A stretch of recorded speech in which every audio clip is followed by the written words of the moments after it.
네, 오늘 말씀 우리 함께 봉독하도록 하겠습니다. 오늘 말씀 누가복음 17장입니다.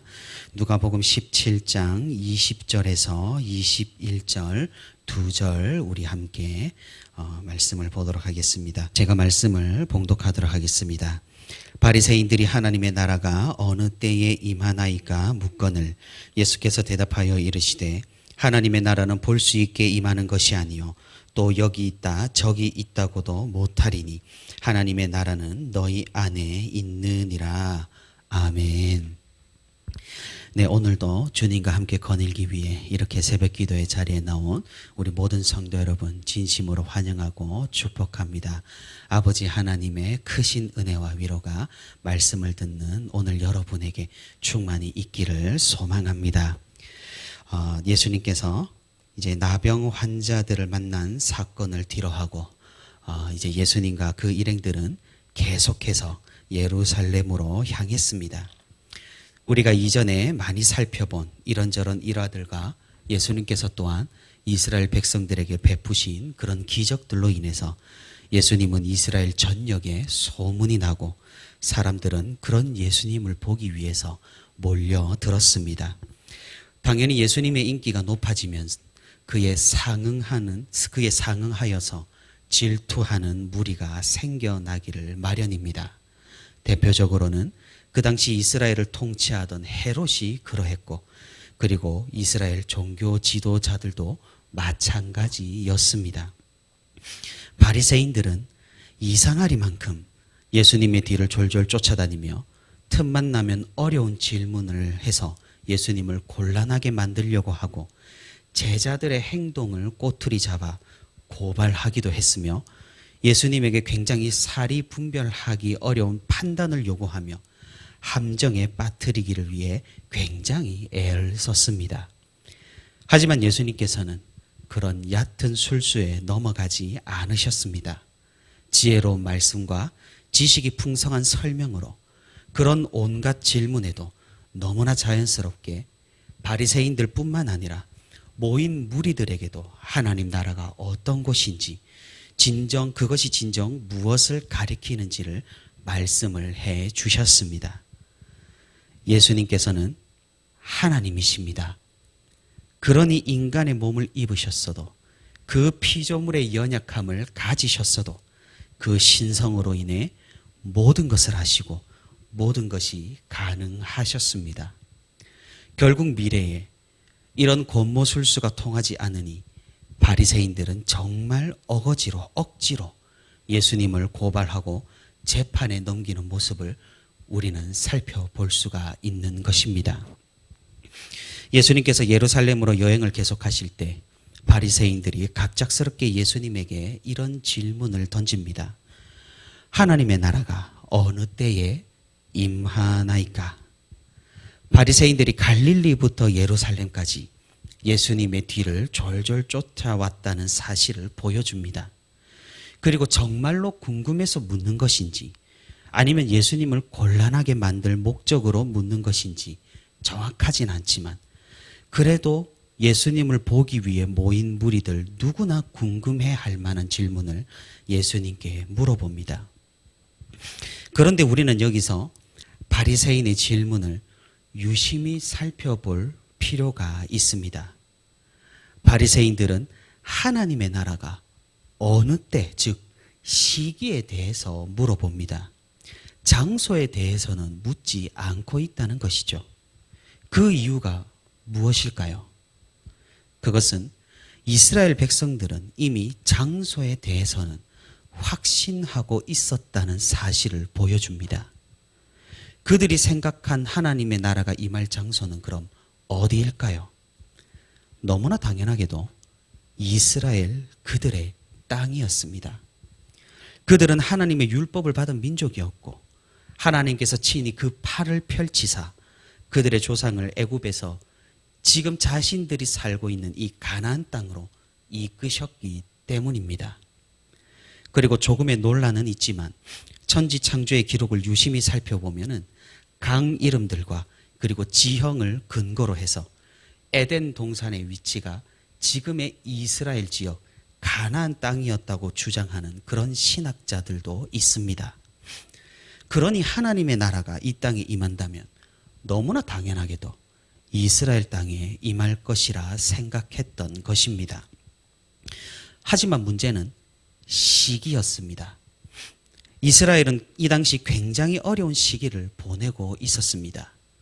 자신들이 뽑은 왕이 다스리는 것이 아니라 이방인이었던 헤롯이 그들을 다스렸으며 이제는 로마 제국까지 침략하여 그들을 옥죄고 있었습니다. 분명히 하나님의 나라는 이곳에 임할 것인데 왜 아직까지, 왜 여전히 정치적으로 또 사회적으로 이런 모습인지 이스라엘 백성들은 의아해했던 것입니다.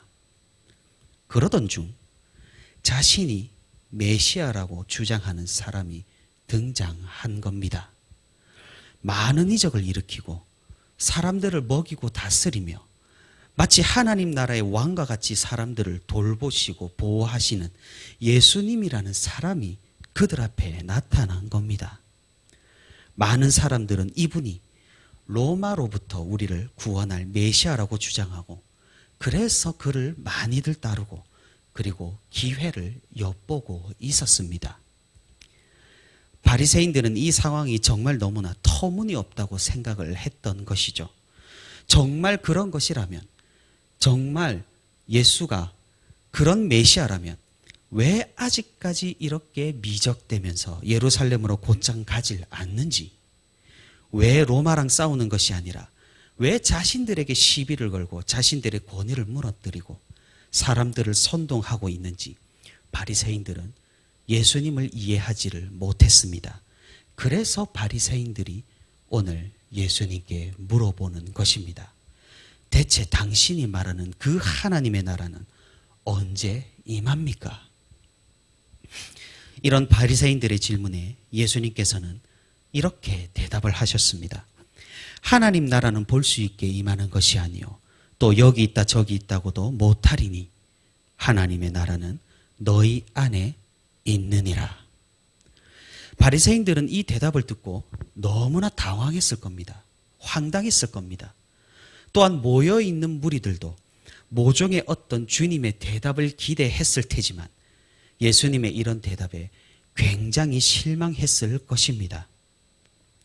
그들은 정확한 시기나 예수님께서 직접적으로 이제 활동을 개시할 날만을 기다리고 있었던 것이죠.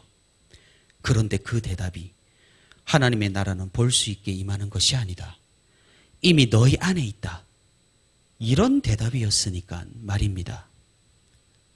전혀 엉뚱한 대답 같고 어쩌면은 사기꾼의 현란한 말솜씨와 같은 그런 대답이었습니다. 하지만 예수님께서는 대쪽 같으셨습니다. 사람들이 기대를 한다고 해서 예수님께서는 진리가 아닌 다른 것을 전하실 분이 아니셨으니까 말입니다. 저도 정말로 설교문을 작성을 하거나 또는 학교에서 과제로 이런 기말 레포트를 작성을 할 때 이런 갈등을 많이 하게 됩니다. 성경을 그대로 전하자니 조금은 공격적인 말들을 해야 할 때가 분명히 있습니다. 지난 며칠간 이제 예수님의 말씀이 굉장히 제자들과 모인 무리들에게 다그치는 말씀들을 많이 하셨습니다. 누가복음을 처음부터 살펴보자니 이 말씀들을 다 살펴보긴 해야 되는데 그러자니 교훈을 전하면은 성도 여러분이 좀 불편하실 것 같고 이런 고민들을 굉장히 많이 하게 됩니다. 그리고 성도분들이 좀 은혜롭고 그래도 듣기 좋은 말씀을 기대한다는 사실을 사역을 몇 년 해보니까 너무나 분명히 느껴지기도 하는 것이죠. 그러면 고민이 됩니다. 한번 말씀을 틀고 꼬아가지고 듣기 좋은 설교를 할 것인가?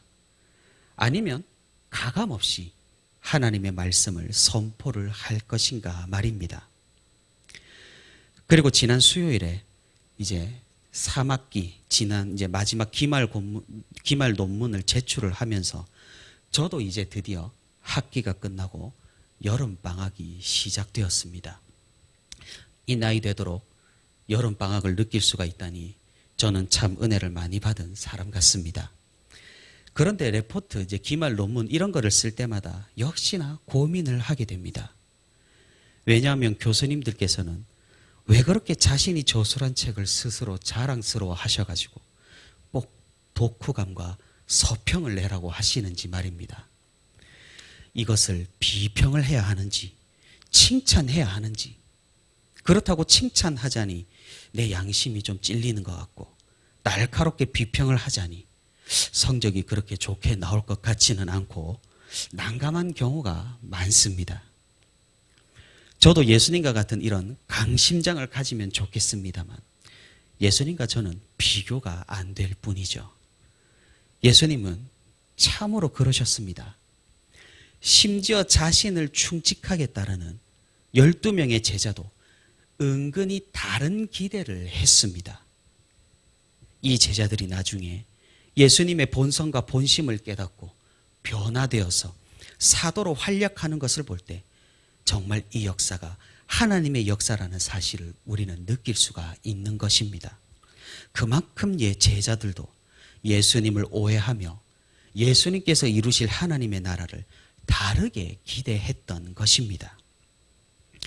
우리 주님께서 말씀하시는 하나님의 나라는 어떤 것입니까? 그것은 그 당시 이스라엘 사람들이 기대했던 것과는 다릅니다. 그리고 지금 시대 세상 사람들이 기대하는 그런 나라와도 너무나 다릅니다. 그것은 막강한 힘이나 풍족한 재물이나 전쟁 없는 평화와는 거리가 있습니다. 그럼 하나님의 나라는 무엇입니까? 나라는 통치자, 주권, 백성, 그리고 영토가 필요하죠. 그리고 통치자에게서 나오고 백성의 동의가 있는 법이 그 나라에는 있습니다. 그래서 나라는 사람들이 동의하는 법률 시스템과 사회 시스템을 가지고 인종적 또는 문화적 또는 역사적 맥락에서 모여 사는 집단을 말합니다. 그러니 예를 들어 우리 대한민국은 한국 사람이 대한민국 법을 바탕으로 한반도에 모여서 자치적으로 나라를 구성하여 살아가는 집단인 셈입니다. 그럼 하나님의 나라를 우리가 어떻게 정의할 수 있을까요? 가장 먼저 하나님의 나라는 당연하게도 하나님께서 통치를 하십니다. 그 통치 방법은 하나님께서 우리에게 주신 율법과 복음의 말씀입니다. 그리고 그 나라의 구성원은 그리스도인들입니다. 그런데 이 다음부터 하나님의 나라의 독특한 특징이 발현됩니다. 하나님 나라의 인종적, 문화적, 역사적 맥락이 있을까요? 전혀 없습니다. 무슨 말입니까? 하나님을 창조주로 시인하고 그 말씀대로 살아가는 그리스도인이라면 어떤 인종이든 어떤 문화권에 속해 있든 어떤 역사적인 맥락을 가지든 아무런 상관이 없고 아무런 차별이 없다는 사실입니다. 그리고 하나님의 나라는 구체적으로 어디에 있을까요? 그것도 구체적으로 어떤 땅이나 공간에 있는 것이 아니라는 거죠. 주님께서 말씀하셨듯이 그것은 그리스도인들의 마음 가운데 영적인 결속과 함께 공동체를 이루고 있는 것입니다. 무슨 말입니까? 우리가 대한민국에 살고 헌법을 따르고 한국의 사회 시스템 가운데 한민족의 문화권에 살지만 그리스도를 영접하여 하나님을 믿는 우리 그리스도인들은 본질상 또 다른 하나의 나라에 속하게 된다는 사실입니다. 그것이 바로 하나님의 나라입니다. 하나님 나라의 백성된 우리는 하나님의 법을 따릅니다. 세상의 법과 크게 충돌하지 않는 이상 우리는 하나님의 말씀을 무엇보다 가장 중요하게 지키게 됩니다. 만약 하나님의 법과 세상의 법이 충돌하게 되고 갈등을 일으킨다면 우리는 그것의 경중을 따져서 신중하게 세상의 법에 저항을 할지 아니면 선교적인 차원에서 양보를 하게 될지 결정하게 되는 것이죠. 왜냐하면 하나님의 나라와 세상 나라는 대립의 개념만은 아니기 때문입니다. 그러니 우리는 두 소속을 가지고 있는 셈입니다. 그런데 문제는 이 정체성에 혼란이 오는 순간입니다. 세상의 통치 법칙과 하나님 나라의 통치 법칙은 너무나 다릅니다.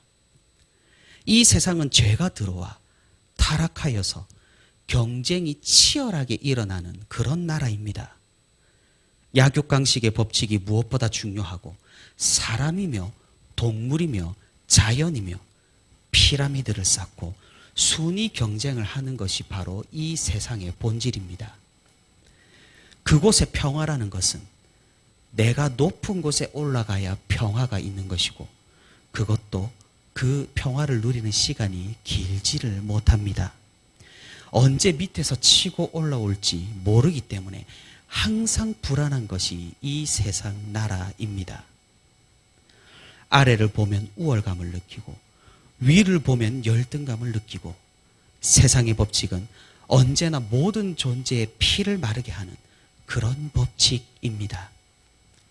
반면 하나님 나라의 법칙은 어떠합니까? 모든 것이 하나님의 은혜로 이루어진 그런 세상입니다. 그곳은 차별도 없고 무시도 없으며 모든 존재가 하나님의 사랑 가운데 인정받고 각자의 자리에서 제 역할을 해내는 그런 나라입니다. 능력으로 평등한 것은 아니겠지만 존재론적으로 완전히 평등한 곳, 하나님 안에서 하나 되는 그런 나라입니다. 예수님께서 이 땅에 오신 그때 이 하나님의 나라가 시작되었습니다. 그리스도의 복음이 이 땅에 펼쳐진 그 순간 하나님의 나라가 시작되었습니다. 삭막한 세상의 법칙 가운데 하나님의 법칙이 임하는 순간이었습니다. 물론 그 이전 구약 시대에도 하나님의 나라는 존재했습니다. 하지만 예수님 이후로는 더욱 가시적으로 성령님의 역사로 인해 더욱 역동적으로 이제는 완전한 하나님 나라의 임재를 향해 더욱 박차를 가하는 그런 시대에 우리가 살고 있습니다. 이렇게 하나님 나라는 우리 신자들의 마음과 마음으로 연결된 나라입니다. 그러니 신자들이 모인 교회는 세상의 법칙과 세상의 법률이 궁극적이거나 우세하지 않게 되는 것이죠. 오직 말씀이 우리 사이에서 가장 큰 권위를 가지는 것입니다. 이 말씀의 통치를 받는 우리 가운데 하나님의 나라가 있다는 사실입니다. 예수님께서는 이 점을 바리새인들과 그곳에 모인 무리에게 말씀하시고 있는 것입니다. 사랑하는 성도 여러분, 우리 가운데 하나님의 나라가 있습니다. 우리의 관계 가운데 하나님의 나라가 있는 것입니다. 그런데 우리에게 문제가 있습니다.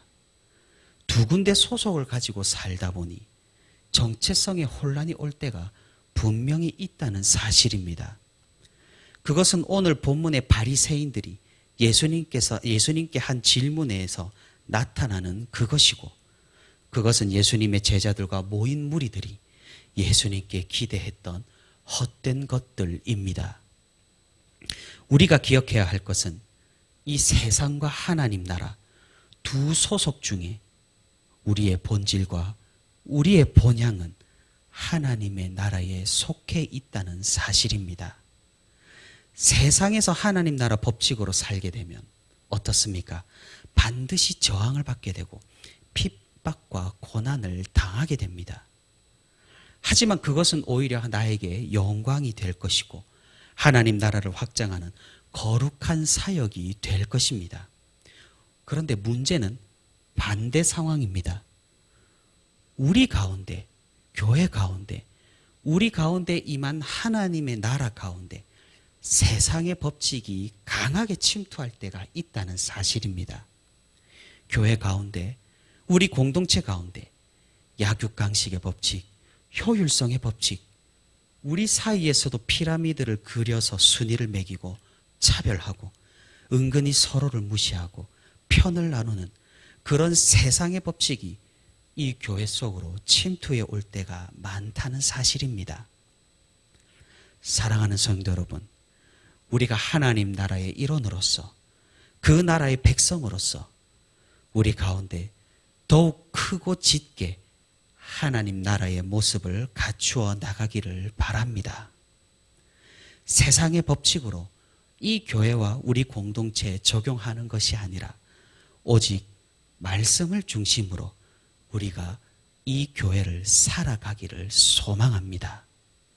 우리가 그리한다면 이미 하나님의 나라는 우리 가운데 있어 주님의 재림 때에도 우리가 전혀 당황하지 않고 기쁨으로 그 완전히 임하는 하나님 나라를 맞이할 수 있게 될 것입니다. 하나님 나라는 이미 도래했습니다. 그것은 우리 마음 가운데, 우리 마음 사이에 이미 존재하고 있는 것입니다. 그 나라 가운데 우리가 더욱 하나님의 통치를 사모하며 하나님의 법을 즐거이 따르며 하나님의 말씀 중심으로 살아가는 그런 신실한 백성이 되는 저와 우리 부천시민교회 모든 성도가 되기를 소망합니다.